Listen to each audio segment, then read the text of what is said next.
एक एक शब्द पर गौर करना बुजुर्गों। चमकते तीर तलवारें हमें सोने नहीं देती, हमें सोने नहीं देती।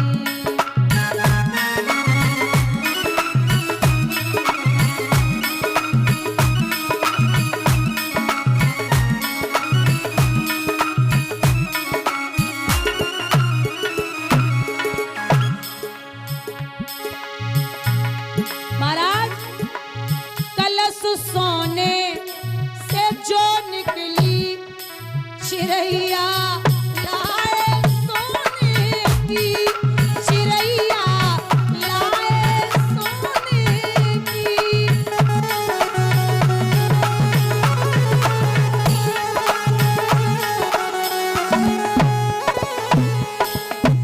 कलश सोने से जो निकली, जमीन से कौन आई है? मैया सीता। कलश सोने से जो निकली चिरैया लाए सोने की, आप घर तक ले आए सीता को। हिरन सोने का भिजवा कर, मामा मारीच गए थे। हिरन सोने का भिजवा कर बात करते हो सोने की। उधर रघुवर की ललकारें हमें सोने नहीं देती, हमें सोने नहीं देती।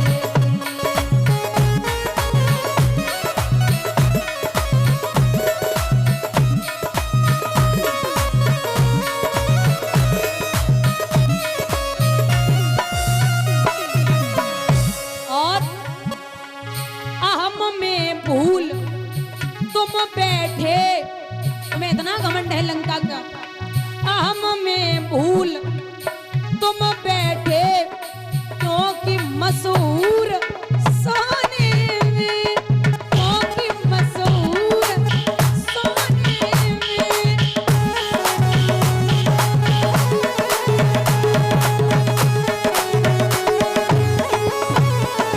ए महाबलशाली बलवाला, महाबलशाली बलवाला भाई मशहूर सोने में। सबसे ज्यादा कौन सोता था?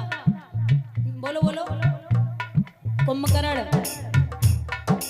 महाबलशाली बलवाला भाई मशहूर सोने में। उधर सीता की फुफकारें, उधर सीता की सिसकारें हमें सोने नहीं देती, हमें सोने नहीं देती।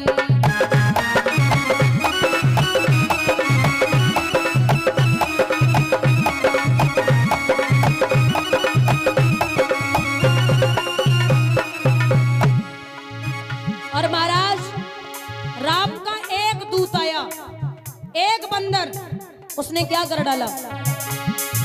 लगाई आग जो ऐसी जगह रखी न सोने की।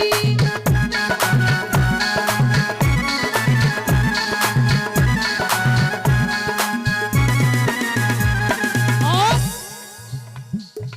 देह सोने के जैसी थी, देह सोने के जैसी थी, थूक दी लंका सोने की। और अभी तक उसकी ललकारें हमें सोने नहीं देती, हमें सोने नहीं देती।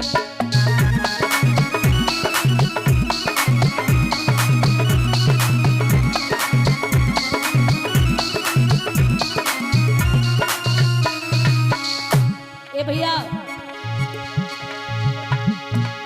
मतलब की इस दुनिया में लोग भी बड़े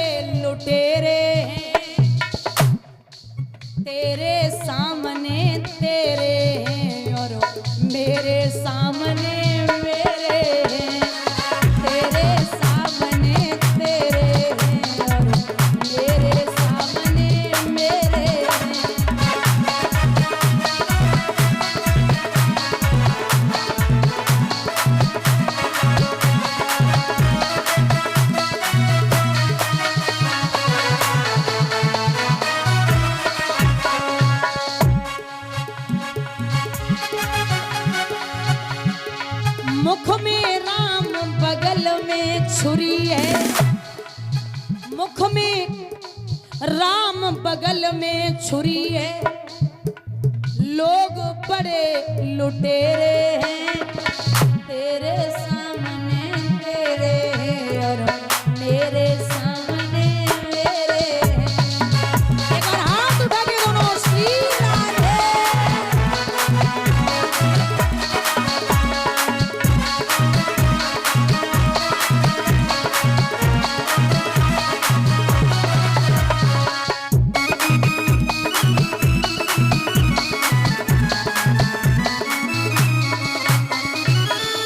वृंदावन बिहारी लाल की जयकारा। दोनों हाथ ऊपर उठा के पीछे तक भैया बोलिए राघवेंद्र सरकार की।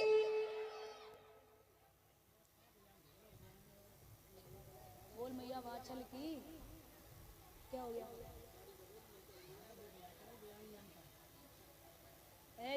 जैसा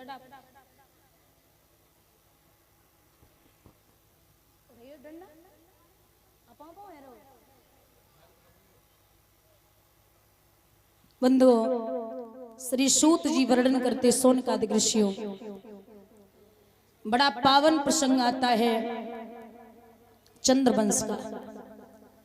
भगवान विष्णु की नाभि से कमल, कमल से ब्रह्मा, ब्रह्मा के नेत्रों से चंद्रमा का जन्म हुआ। चंद्रमा ने अपने गुरु की पत्नी तारा का हरण कर लिया। सबने कहा वापस कर दो, लेकिन इसने वापस नहीं किया। वापस तब किया जब ये तारा गर्भवती हो गई। गर्भवती तारा को गुरु बृहस्पति जी ने देखा तो बोले रख भी नहीं सकता और मार भी नहीं सकता, क्योंकि गर्भवती औरत पे कभी हाथ नहीं उठाना चाहिए। औरत पे हाथ तो कभी भी नहीं उठाना है। जो पति की आंखों से न डरे ना, वो मार से कभी डरने वाली नहीं है। आंखों से ही डरना चाहिए। कहीं कहीं उल्टा होता है, पत्नी नहीं डरती, आंखों से पति डरते हैं दीदी। सही बात है ना? तो होता है कि नहीं नहीं मैं आपसे कुछ कह सकती हूँ। और डरना भी चाहिए। देखो, पत्नी से डरना है तो अच्छी बात है, भलाई भी इसी में ही है। भलाई इसी में है। डरोगे तो अच्छे से रह भी पाओगे, खा भी पाओगे अच्छे से, घर में कलेश नहीं होगा। तो यहां तारा को घर से निकाल दिया। तारा ने जंगल में एक पुत्र को जन्म दिया जिसका नाम रखा गया बुध। महाराज बुध के हुए पुरवा। इनके वंश में नहुस, छत्रबृंदी, रजि, रंभ और अनैना, इनके 6 बेटे हुए नहुस के। क्योंकि नहुस ने 101 यज्ञ करके इंद्र के इंद्रासन को अपने वश में कर लिया था। ऐसा था वो राजा। एक दिन राजा आ रहे थे तो इंद्र की पत्नी इंद्राणी अटे पे खड़ी थी। राजा ने निगाह डाली तो इंद्राणी ने जरा सा मुस्कुरा दिया। अब इंद्राणी तो इसलिए मुस्कुराई कि राजा इतने बड़े हैं कि हमें देख रहे, लेकिन राजा कुछ और ही समझ बैठो। कहते हैं ना कि जब कुत्ते की मौत आती है तो वो गांव की तरफ भागता है, और आदमी की मौत आती है तो पराई स्त्री की तरफ भागता है। विश्वासम पात्रम न किमस्ते लोके नारी। औरत पे विश्वास करो, लेकिन अति विश्वास मत करो। अपनी पे तो करी लो, पराई पे धोखे मत कर लियो।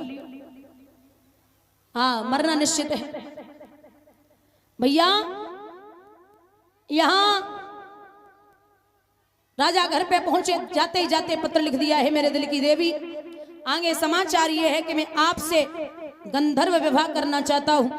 आपने अगर गंधर्व विवाह नहीं किया तो मैं आपके पति को जिंदा जमीन में गड़वा दूंगा। इंद्राणी बोली वाह, ये ठीक है। गुरु बृहस्पति जी को पत्र दिया। गुरु बृहस्पति जी ने वो पत्र देखा तो जवाब दिया, जा बेटी तू पत्र लिखना और उसमें लिखना कि हे राजा नहुस, आप हमारे यहां पालकी में बैठ के आए, उस पालकी को ब्राह्मण बनाए और संतों को उसमें लगा करके आए। विनाश काले विपरीत बुद्धि। जब बिठा लिया है पालकी में राजा नहुस को, ब्राह्मणों ने वो पालकी बनाई, संतों को लगा लिया।